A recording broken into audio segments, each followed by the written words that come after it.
So as many of you know already, there has been a movement within the OECD when we go into our 38 member countries and we help them work on rural policies. We have a model that we follow and we're always looking to evolve that model and see where they are. So we had an old paradigm, the new rural paradigm, which I worked on previous years, and now it's evolved again into kind of the well-being, which it has it really is always growing and evolving, and the well-being, I think, is a welcome exchange, change, an evolution, because it's bringing more the people dimension and the environmental dimension into how we work with our countries and how they should be evolving their rural policies. Obviously, more integrated, more connections. One of the things that's also grown is the definition of rural, which Jane alluded to. The next slide, please.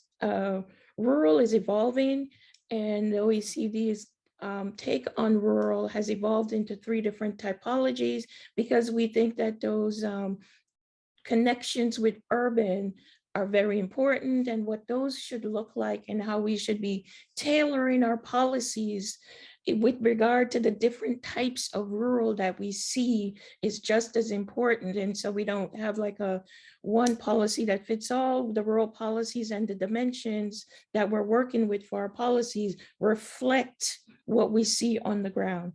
And so this is the typology that the OECD is using as we work with our member countries. Next slide, please.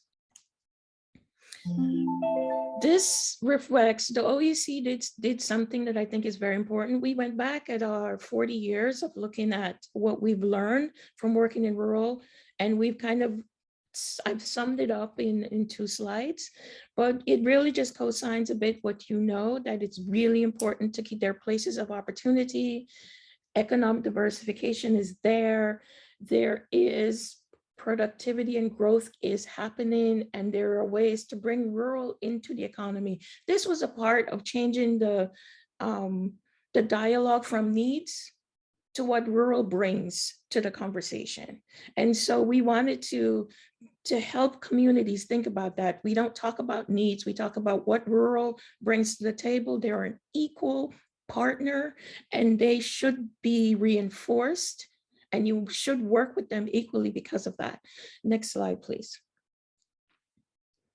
The rural-urban partnership is the key to this. Every rural has a city that it has to work with, and having that partnership structured at the right level, whether it's big city, small city, is very important for the critical exchanges that need to happen. So the OECD has placed a lot of emphasis on rural-urban partnerships, promoting those, the governance mechanisms to enhance those, and that continues to be one of our strongest work, working with our urban colleagues, which is just as important. And we have rural, they have stood up some principles, we've stood up some principles that really are built around rural-urban partnerships, which I'll mention a bit more on. The importance of bottom-up approach, obviously to rural, it goes back to bringing rural in, and no matter what level. And also number 10, which is important, it's not, before we talk about the competitiveness and the economic potential of rural, now we're changing it to the well-being and bringing in all the different factors to make rural stronger. And so these were kind of the 11 kind of observations that we have looked at over our rural policy reviews, our rural conferences, our meetings with our committee members twice a year now for quite some time, over 40 years. So this is where our delegates and our committees are asking us to put a lot of our emphasis. The next slide, please. This all comes together in this, right? The OECD was asked to articulate our principles of rural policy. This came from our ministers, our ambassadors, like what are the critical principles around policy, which again, when we did our deep dive over all our work, these principles emerged as the top line. I'll let you read them for yourselves. You'll see that number 3 is about rural urban. They're all there. The idea though is rural proofing. I wanted to give you this overview because rural proofing can help bring these pieces together, right? These are the principles. When we go into our countries, we're looking at our countries and saying, what are you doing to maximize the potential of all rural areas? What are you doing to leverage relationships? How are you supporting entrepreneurship? And all of these pieces are parts of what we say help to make the rural communities stronger in our areas. So let's talk about rural proofing. Next slide, please. I will never define rural proofing. I leave that to the folks who are much more intelligent than I.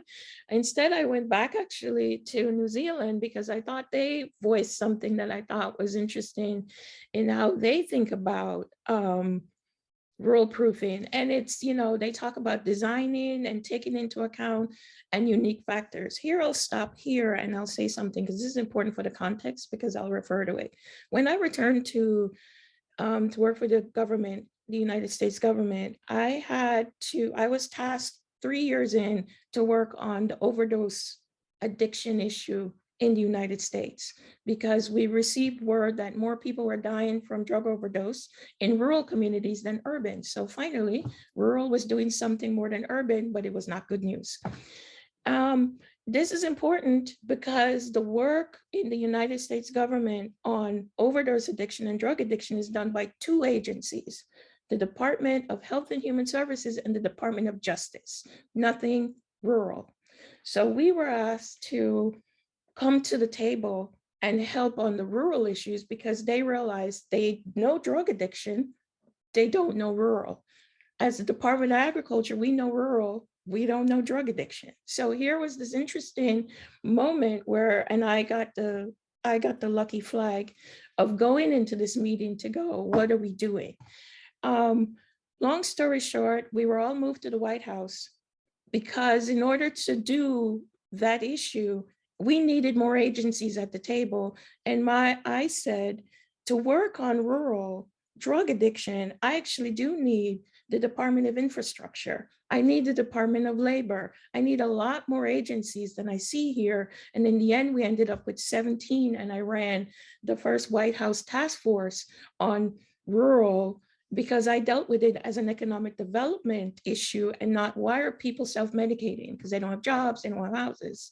So that's how we tackled that. So I was rural proofing. Now I've now been told I'm the expert on overdose addiction, which is weird. So when you Google that, you'll see it. But really, how did I rural proof? I always went in the meeting and said, how do you see this working in rural? There was no checklist. There was just a question. How do you see it working in rural? The key to being in the White House was, one, all the elements that Jane said I already had. I had the education, the technical expertise, but it's the empowering that's important, because to get the policy before it hits the congressional floor, you have to be at the table to say to the person, how do you see this working in rural? And of course, they didn't know, because in the United States, the Department of Agriculture is the only agency that is present in rural communities. So I had a mandate that allowed me to travel extensively across the United States in rural, but my colleagues did not. They did everything from DC. That's very important, and I think that resonates. So next slide, please. We'll keep going. So now you understand my slide deck when I say that element there, the rural proofing to me has a number of legs that need to work together in order to be successful. When you lose one leg, even if you have all the others, it dies on the vine. This is a Betty Ann opinion, but this is an opinion that I have based on just trying to see it materialize and flow. That visibility and leadership element buying from the top, whatever that top means, is just as critical as all the elements that have been outlined. And I would argue that when they're not, they have to work together. So some of the elements that Jane mentioned before, I know CRC was doing it. They tried to have, they have Odorin in the UK, there were all these different elements, but that visibility, because being pulled over to the White House meant that there was some political will for it. And that was helpful in order to do what? Pull other agencies who don't rural proof and who don't think rural to come to the table. So the next slide, please. The other thing is knowledge, right? I've always thought there was an education element that was assumed that doesn't exist. And that's a deeper education element than just coming into a room and saying, hey, do you know rural? We all know that policymaking is fast paced. When I worked for the government, it was like, Betty Ann, we need you to stand this up in 6 months, not a year, not 20. We need this big bridge built in 6 months. So let's talk about what rural proofing looks like when you get an assignment like that. It's not possible to do all the things that you want to do, right? It's not. So you almost need, no, I'm a unicorn. Everyone, people say that because now the best compliment someone has paid me since I left is like they're channeling their inner Betty Ann when they go to meetings and saying, how do you see this working in rural? Because they've heard me say it for 3 years. Like, that's what I say. Now, the education element, I'm very comfortable sitting with the Department of Housing and saying, how do you see this working in rural? More importantly, a Department of Housing will say to me, Betty Ann, this is drug overdose. We do housing. I don't see what we have to do here. And then I will say, okay, but the people in rural get subsidies to live in housing from your department. And if they are addicted, they lose their subsidies.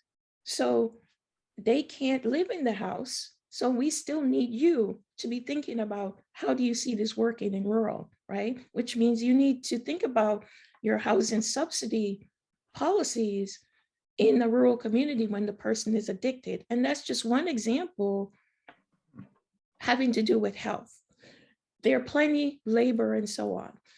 It's complex. It's not simple. If a person works for the Department of Labor and they don't think about rural, asking them to rural proof is not very simple if they don't know rural the way that Jane knows rural or Sally knows rural. And it's not easy for them to go and pick that knowledge up in the time that they have to spend money and do it properly. So it's just something to think about in what you're asking. Next slide, please. Betty, I'm sorry to interrupt. We have a few more minutes for the presentation. So if you could speed up. I'll go very quickly. The who is just as important, and the ability to. Who is empowered to do it and what is just as important. And how you empower them to do is important. I worked in an administration where I could write performance reviews, so I could empower staff to rural proof. It's not enough to say who, we have to empower. Next slide, please. When, and again, I was talked about this, the timing is important. So if you are building bridges very quickly, when is the right time to go in and do it? You have to get in on that time. The next slide, please. I would just say this. I think Jane hit on some of these points. So my points are probably articulated from my experience, but it's similar. When people are not aware, this is when we find that you're less likely to get what you need. There needs to be consistent leadership. There needs to be consistency in knowledge. There needs to be, one could argue, a place to go to get that knowledge, but also people who are able to provide that. And those are some of the elements that will take away from the success of it overall. Next slide, please. I will let you read this, but some of the factors that we found in OECD that are successful in helping to embed rural proofing have been articulated well by Jane. But, again, that leadership piece, that advisory groups to support it, ability to get short-term advice, I would argue, outside from academics quickly, maybe not a consultative group internally. That might be a way to go to get the knowledge that they need. Ability for policymakers to get briefings from academic quickly, because if you understand their timeline, that would be useful. Always valuable to have data, but again, think policymakers in the United States, we're lawyers, so that we're not gonna maybe sift through a lot of data. So you need someone to come in and quickly be able to know what you need to do? Yeah. If we go to test center, you open Next my slide, email, please. and there is also a PDF that you can open Sorry, with someone the is scanning code. unmuted. I will quickly go into, I think Jane touched on Canada, so you can go to the next slide. I will say that they have, at the local level, have a renewed interest in it from one part of government. So it might be interesting for you, Jane, to see if that, if what that looks like. They've recently expressed an interest in, at that local level, bringing it back to the table. We'll see how well that works. Next slide, please.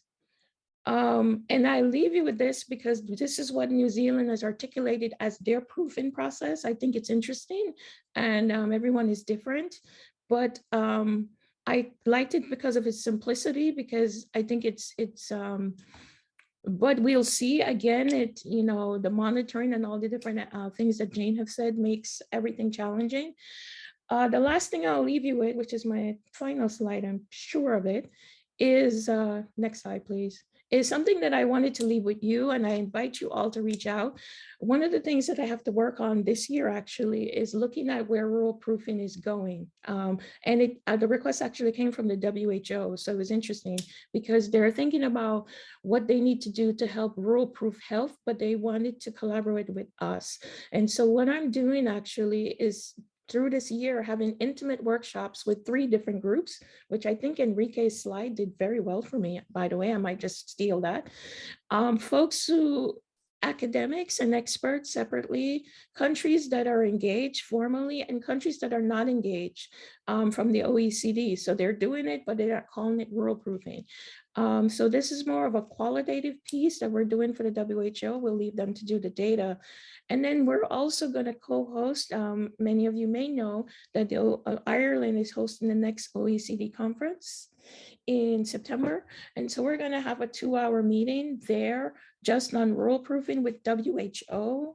And so I would love to invite everyone here to get in touch with me if you want to learn more. And if you would like to be part of the workshops, you are more than welcome, because you will help us understand and build on Jane's knowledge currently. And perhaps we can share what we've learned with you later on, because this report is going to be done by December. So it's all this year. Thank you so much for your time. You can reach me. My contact information is on my slides.